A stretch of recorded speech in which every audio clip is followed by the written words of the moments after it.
కొన్ని వేల మందికి కాళ్ళు నరికేయాలని చెప్పిన పెద్ద పెద్ద హాస్పిటల్లో ముక్త కంఠంతో చెప్పిన అనేక మందిని నెలల వ్యవధిలోనే పరిగెత్తించగలిగామంటే గుంట పడిపోయిన కాళ్ళు అసలు ఆ పుండు చూస్తే జడుచుకునే కాళ్ళని ఒక్క మందు లేకుండా ఇంకోటి కూడా లేకుండా కేవలం ఆహార విధానంతో తగ్గించిన వేల టెస్ట్ వల్ల మీ అందరికీ తెలుసు.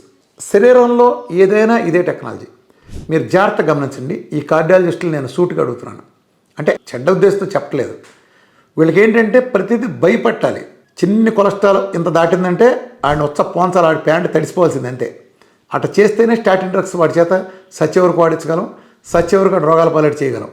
అమెరికాలో ఉండే అమెరికన్ కార్డియాక్ అసోసియేషన్లో, అమెరికన్ హార్ట్ అసోసియేషన్ ఇలాంటి ఏదైనా సరే స్టాటిన్లు వాడద్దురా బాబు, స్టాటిన్లు వాడితే ఇలా అవుతాయి 2013 నుంచి నెత్తి నోరు కొట్టుకుని చెప్పిన ఈ రోజుకి లేటెస్ట్ తాజా జర్నల్స్లో కూడా స్టాటిన్ తాలూకు తీవ్ర దుష్పరిణామాలని ఎంతో వివరంగా చెప్పినా సరే మనం ఏమీ తెలియనట్టు యాక్ట్ చేస్తా ఈరోజు కూడా మనం రాస్తున్నాం.